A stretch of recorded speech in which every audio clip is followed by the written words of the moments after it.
जब जब इस धरती पर पाप असहनीय हो जाता है, तब तब देवी देवता के अवतार के रूप में कोई महाशक्ति इस धरती पर अवतार लेकर उस पाप का नाश करती है।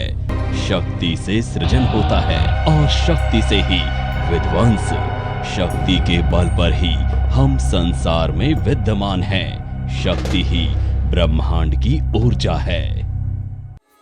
सनातन धर्म एवं संस्कृति के संवाहक, वेदों, पुराणों, शास्त्रों एवं उपनिषदों के ज्ञाता, गीता, गंगा एवं गायत्री के संरक्षक, मां महादुर्गा के परम साधक, परम ज्ञानी, महान चिंतक, दार्शनिक एवं वैज्ञानिक, सुप्रसिद्ध ज्योतिषाचार्य, हस्तरेखा, अंक शास्त्र एवं वास्तु विशेषज्ञ आचार्य स्वामी सुशील जी वर्षों वर्ष के गहन अध्ययनों एवं शोधों के उपरांत आपके लिए लेकर आए हैं।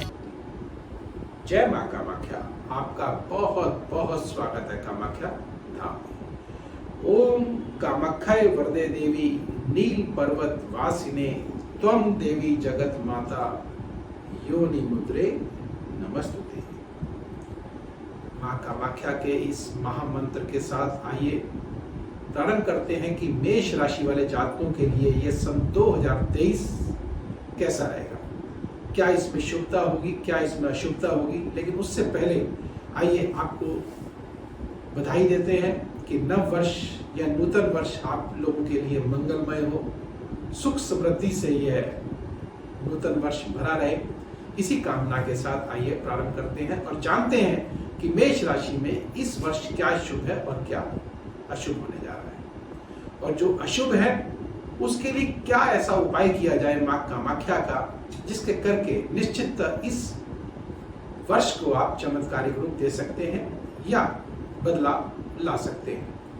आइए प्रारंभ करते हैं। और जब मेष राशि की बात हम कर रहे हैं तो मेष राशि वाले जो जातक हैं निश्चित वह मंगल देव से प्रभावित है, क्योंकि मेष राशि मंगल देव की है। और मंगल देव कब कब किस किस हाउस में जाएंगे और क्या क्या प्रभाव देंगे जानेंगे उन तिथियों को, और आप नोट कर लीजिए।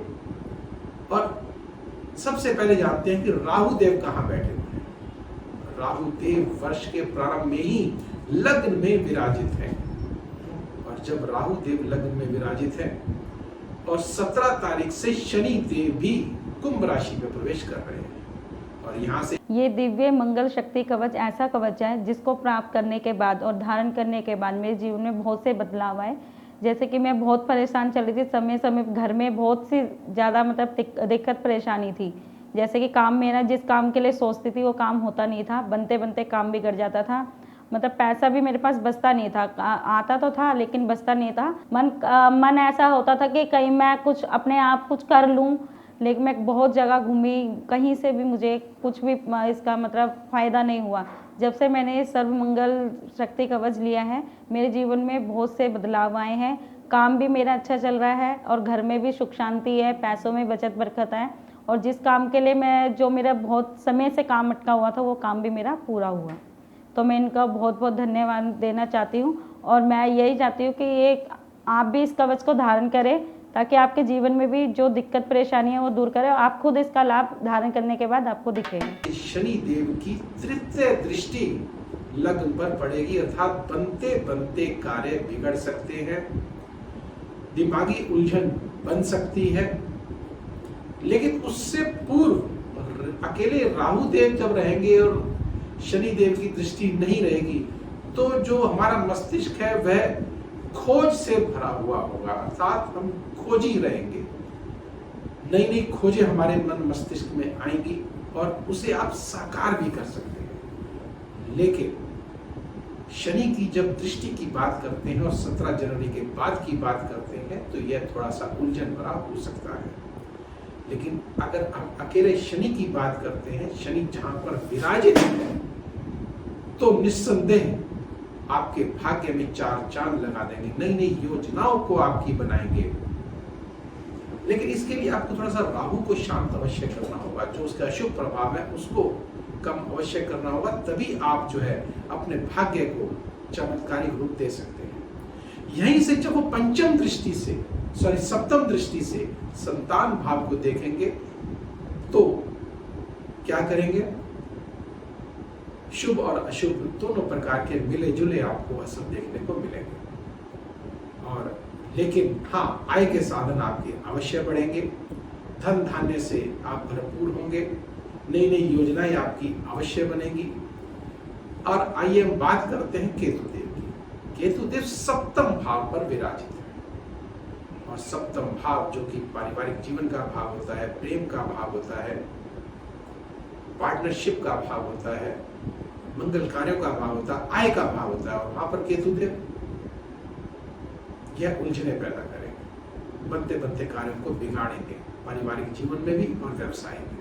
और ऐसा ना हो इसके लिए क्या करें, आप कहेंगे कि प्रारंभ में ही गुरुदेव आप जो है अशुभ अशुभ बताए चले जा रहे हैं। आइए शुभता की तरफ भी चलते हैं और जानते हैं। बृहस्पति देव मीन राशि में 22 अप्रैल तक रहेंगे, जो कि द्वादश भाव है, भाग्येश का भाव है। जब भाग्य है तो निश्चित उदय तो होगा ही, लेकिन न्यूनता रहेगी क्योंकि वह द्वादश भाव में विराजित है।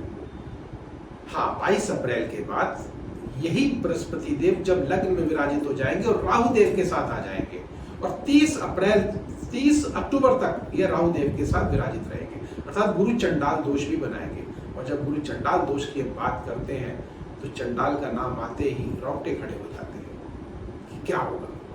आप घबराए नहीं, यहाँ पर राहु देव बृहस्पति देव जी के साथ में मिल करके 4 चांद लगाएंगे आपके जीवन में। आपको खोजी तो बनाएंगे, इसके साथ साथ आपके सुखों में वृद्धि करेंगे और अचानक करेंगे, क्योंकि राहु देव का संबंध अचानक, अनायास और तत्काल देते हैं। निसंदेह यह आपके लिए बहुत ही भाग्यशाली है। और राहु देव के साथ जोश के साथ ये जब पंचम दृष्टि को देखेंगे, सप्तम दृष्टि को देखेंगे, नवम दृष्टि को देखेंगे, जो कि भाग्य की दृष्टि है, तो भाग्य में वृद्धि होगी और आपका जो बाहर जाने का योग अगर कहीं अटक रहा था तो वह बन जाएगा। अब इसके साथ साथ आइए मंगल देव की बारे में जानते हैं कि मंगल देव कब कब कहां पहुंच रहे हैं और क्या क्या करेंगे। 30 मई को यह चतुर्थ भाव में प्रवेश करेंगे, और चतुर्थ भाव में जब प्रवेश करेंगे तो मन का भाव है प्रफुल्लित करेगा, निश्चित करेगा। और यहीं से सप्तम दृष्टि से यह दशम आपको देखेंगे तो मान सम्मान प्रतिष्ठा में लाभ अवश्य होगा, ऊंचाइयों को छुएंगे आप। और आइए अब आगे बढ़ते हैं। 30 जून को यही पंचम भाव में प्रवेश करेंगे, अर्थात पंचम भाव जो कि संतान का भाव है, हमारी इच्छा शक्तियों का भाव है, इच्छा शक्ति को प्रबल करेंगे। और यहीं से सप्तम दृष्टि से यह शनि देव को देखेंगे तो ध्यान रखिएगा क्या होगा।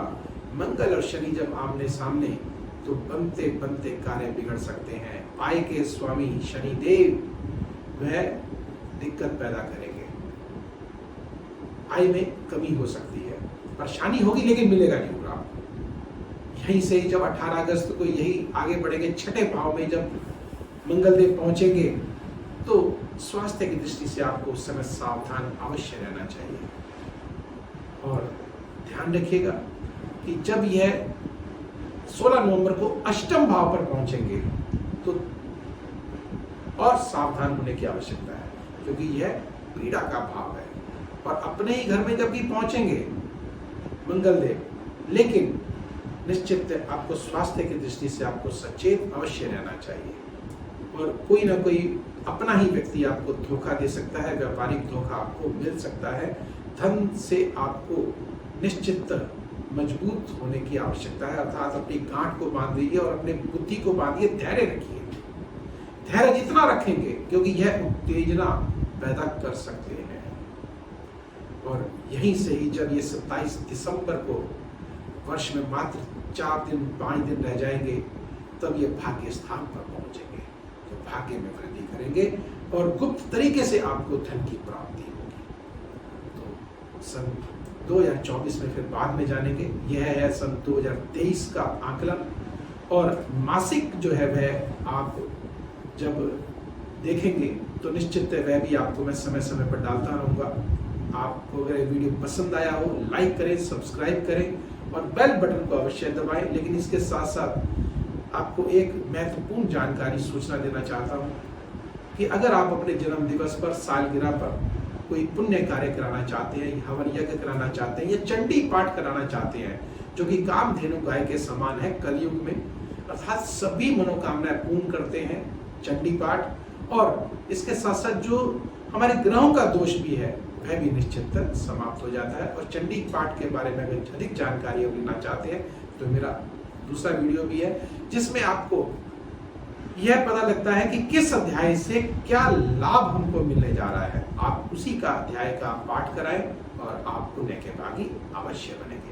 अगर आपको वीडियो पसंद आया हो लाइक करें, सब्सक्राइब करें और बेल बटन को अवश्य दबाएं, जिससे अगला वीडियो आपके पास सबसे पहले पहुंचे और मां कामाख्या के आप अचूक उपाय को जान सके। लेकिन ध्यान रखिएगा कि मैं भी भूल गया कि इस वर्ष आपको महामाया का कौन सा ऐसा उपाय करना चाहिए कि जो अशुभता है वह शुभता में परिवर्तित हो जाए।